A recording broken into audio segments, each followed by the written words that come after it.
Man, I've always been a skeptic. Like, a huge skeptic. If someone told me life could change in 7 days, I'd laugh in their face.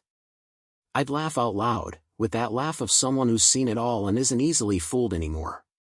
A laugh that came from the depths of my soul, laden with years of disillusionment and empty promises. But then, dramatic pause, almost a whisper, it happened. And no, it's not clickbait. It's not just another one of those internet stories that promise the world and deliver a grain of sand. It's the purest, most unbelievable truth. In the next few minutes, I'm going to tell you how 7 days turned my life upside down. And no, it wasn't with a miracle diet that makes you lose 20 pounds in a week, nor with a quantum coaching course that promised to activate my wealth chakra and turn me into a millionaire overnight. It was with something so simple, so obvious, that it was right under my nose the whole time. Something we do all the time, every second of our existence, but rarely do for real. Something we underestimate, ignore, and which, ironically, is the key to unlocking a potential you don't even imagine you have. Ready for this journey? Because I guarantee you, what you're about to hear might change your perspective on, well, on everything. On how you see the world, how you relate to people, and, most importantly, how you relate to yourself. It's a bold promise, I know. But stick with me, and you'll understand. It all started on a rainy Tuesday. One of those days where the sky seems to cry along with your soul, you know? Those gray days that invite you to stay home, wrapped in a blanket, and question all your life choices. I was, as usual, slumped on the couch, remote control glued to my hand, aimlessly browsing channels, watching random cat videos on the internet. Yes, cats. It was the peak of my existence, apparently. My life was a routine. Wake up, work, eat, sleep, repeat. A vicious cycle, with no big emotions, no big challenges. No big anything, to be honest. I felt stagnant. Completely stuck. Like a fish in a too small aquarium, swimming in circles, with nowhere to go. You know that feeling of being in an endless loop, running in circles, and you can't get out? That you're living on autopilot, and the days blend into a gray, indistinct mass, where one day is like the next, and the only thing that changes is the color of your coffee mug. That was me. Totally me. I looked in the mirror and saw a reflection that didn't inspire me, that didn't challenge me. I was existing, but not living. And the worst part, I didn't even know how to get out of there. Inertia was a heavy blanket, and I was too comfortable to try and shake it off. It was easier to complain about boredom than to do something to change it. And that was my sad reality. Then, out of nowhere, in the middle of a video of a cat playing the piano, yes, that's how low I'd gotten, my life was as exciting as a documentary about algae reproduction, I stumbled upon a different video. It wasn't about cats. It wasn't about cooking. It wasn't about conspiracy theories or how to make a mug cake in 30 seconds. It was about the power of observation. I know, it sounds silly. It sounds like something your grandma would say, or a self-help book cliché you find in the bargain bin at the bookstore. But the person in the video spoke with such conviction, with such passion, with such authenticity, that it hooked me. She said that we spend our whole lives looking, but not seeing. That we hear, but don't truly listen. That we touch, but don't truly feel. That we breathe, but don't truly live. And that the key to unlocking absurd potential, to living a fuller, more conscious life, to finding beauty in the small things and solutions to big problems, was to simply pay attention. To be present. To absorb the world around you with all your senses, like a sponge thirsty for knowledge and experience. In that moment, a small spark ignited within me. A curiosity, a tiny glimmer of hope. Could it be possible? Could I, the king of distraction and procrastination, the master of ignoring the obvious, actually do this? Could this simple idea really be the answer to my existential boredom? I decided to give it a shot. After all, what did I have to lose? Another day on the couch? No, thank you. On the first day, I decided to test it. With a mix of skepticism and a dash of desperation, and maybe a little genuine curiosity. I admit, I started with the simplest things. I woke up and, instead of wolfing down breakfast while scrolling through my phone's feed, like a zombie hypnotized by the screen, I paid attention. I paid attention to the taste of my coffee. I swear, it felt like I'd never had coffee in my life. I smelled the bitter and sweet aroma, felt the hot temperature on my tongue, the velvety texture that went down my throat. Every sip was an experience, a small ritual of awakening. Then, the bread. The crispness of the crust, the softness of the crumb, the taste of the butter melting and mixing with the salt. It was as if my senses had been awakened from a deep sleep, from a lethargy that had lasted for years. At work, instead of just typing frantically, with my eyes fixed on the screen and my mind wandering in 1,000 places, I observed. I observed how my colleagues interacted, the nuances in their voices, the small gestures that revealed more than words.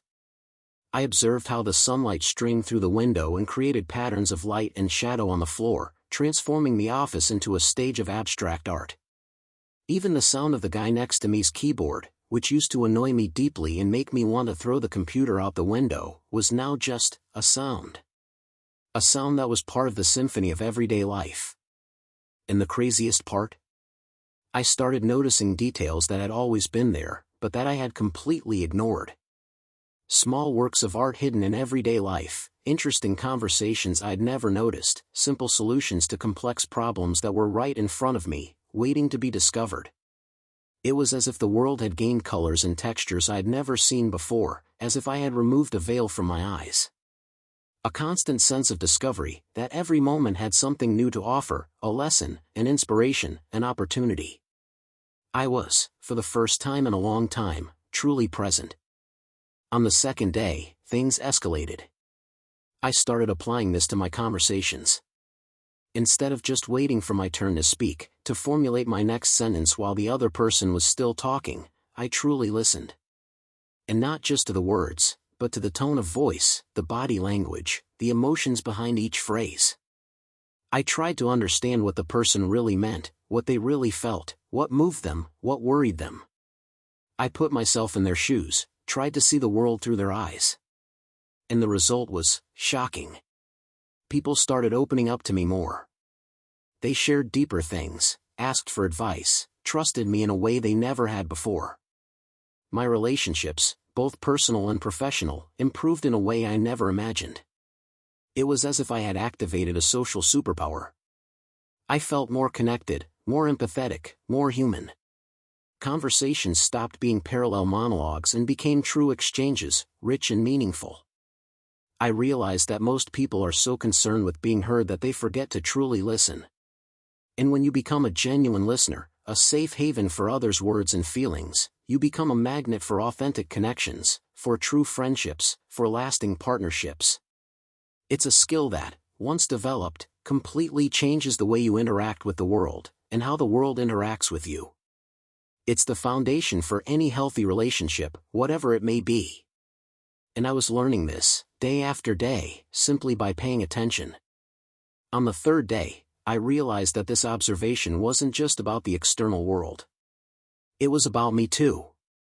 I started observing my own thoughts, my automatic reactions, my behavior patterns. And that's when it clicked. I was sabotaging myself with negative thoughts, with irrational fears, with flimsy excuses for not stepping out of my comfort zone. I'd catch myself thinking, "Oh, this is too hard for me," or "I'll never be able to do it," or "I'm not good enough." These were phrases that repeated in my mind like a self-destructive mantra. And just realizing that, identifying those limiting thoughts, naming those internal demons, was a huge relief. It was as if I was freeing myself from invisible chains that I myself had forged over the years, with every negative thought, with every limiting belief. I started questioning, why am I thinking this? Is this really true, or is it just a mental habit I've acquired that no longer serves me?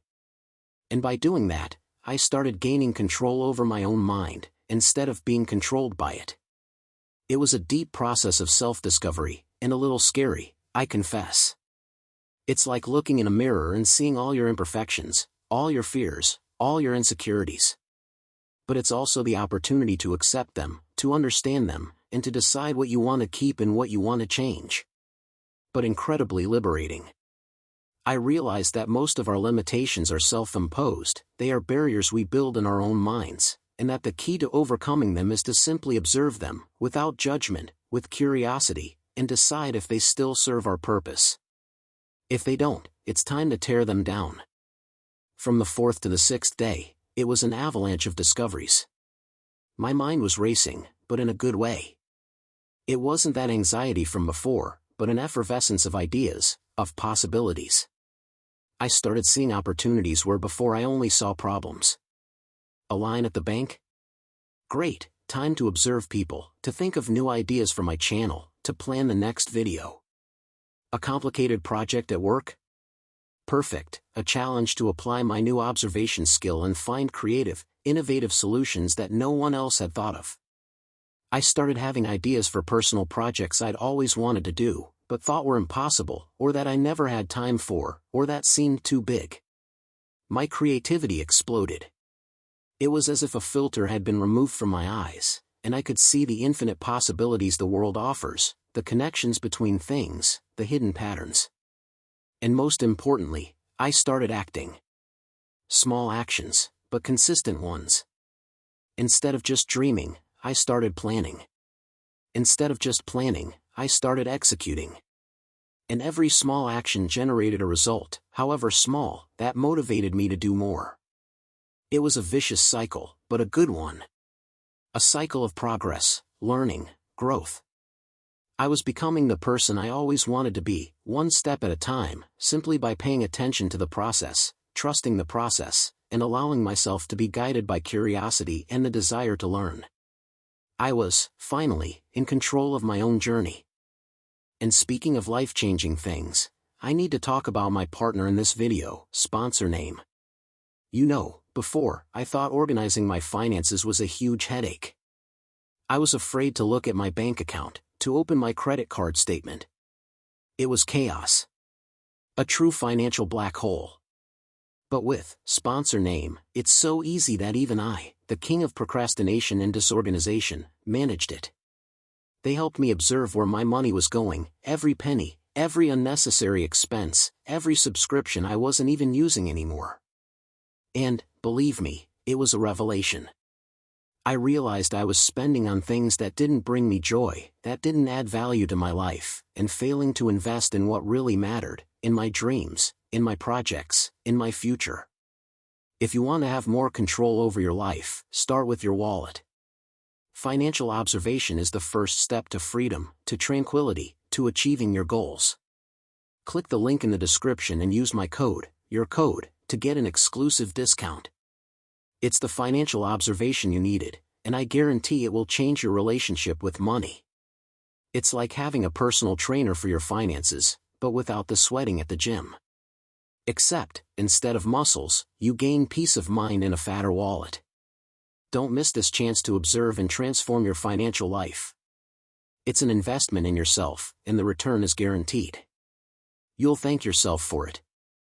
On the 7th day, I looked back and barely recognized the person I was a week before. I was more present, more connected, more productive, happier. More alive.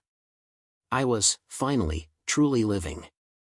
And all this because of something so simple, observing. It's not magic, it's not a closely guarded secret that only enlightened gurus know. It's not a complex formula or an esoteric ritual. It's an innate ability we all have, but most of us forget to use, or simply don't give it due value. It's the ability to be here, now, and absorb the world with all its details, nuances, and possibilities. It's the art of living consciously, of savoring every moment, of learning from every experience, of finding beauty in every corner. It's the foundation for a full and meaningful life. And you, dear viewer? What have you been failing to observe in your life? What details are going unnoticed, waiting to be discovered? What opportunities are you missing by not paying attention? I challenge you to try. For just 7 days. Start small. Observe the taste of your food, the sound of birds singing outside your window, the expression of people around you, the smell of rain falling on the asphalt, the texture of your clothes, the warmth of the sun on your skin. And then, tell me in the comments what changed. I guarantee you'll be surprised. It will be a journey of self-discovery and rediscovery of the world. And best of all, it's free and available to everyone, at any time. It costs nothing to try, and the potential gain is infinite.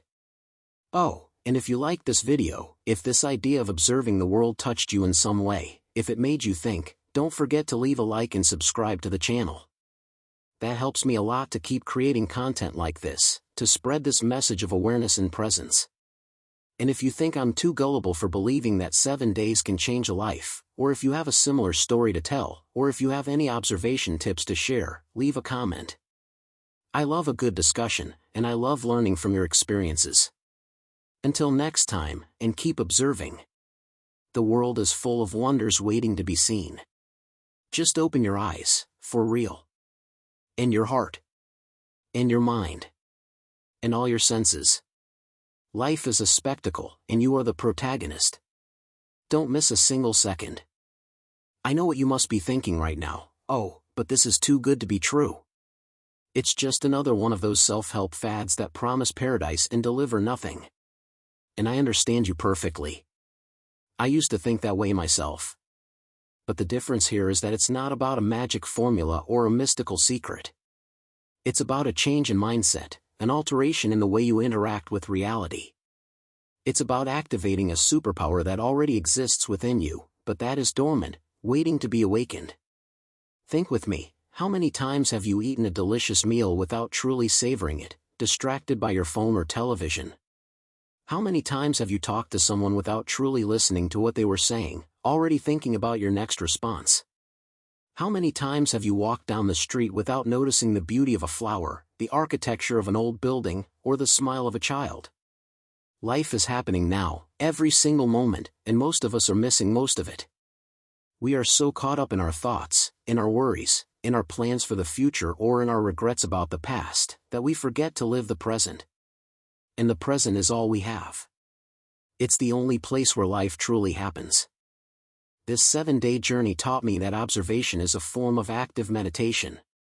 It's a way to anchor your mind in the now, to silence the internal noise, and to connect with the world in a deeper and more meaningful way. It's not about judging, analyzing, or categorizing. It's about simply being and perceiving. It's about opening your senses to the wealth of information that is available at all times. And the most fascinating thing is that, the more you practice, the easier it becomes. It's like a muscle, the more you exercise it, the stronger it gets. And the benefits extend to all areas of your life. Your creativity increases, your problem-solving ability improves, your relationships deepen, your inner peace expands. You become more resilient, more adaptable, more grateful. Life becomes a constant adventure, full of discoveries and moments of pure joy. And it all starts with a simple act, that of paying attention. It's an invitation for you to reconnect with your essence, with your intuition, with your innate ability to marvel at the world. It's an invitation for you to live life in high definition, with all the colors, sounds, and sensations it has to offer. It's not about changing who you are, but about becoming the fullest and most conscious version of yourself. It's about waking up to the magic of everyday life, to the small miracles that happen every moment, but that are only visible to those who choose to see. And I guarantee you, once you start seeing, there's no turning back. The world will never be the same. And neither will you. It's a promise. A promise that I, the skeptic, make to you, my viewer. Because I lived it. And if I could do it, you can too. Just start. Just observe. Just allow yourself. Your high-definition life is waiting for you. What are you waiting for to flip the switch?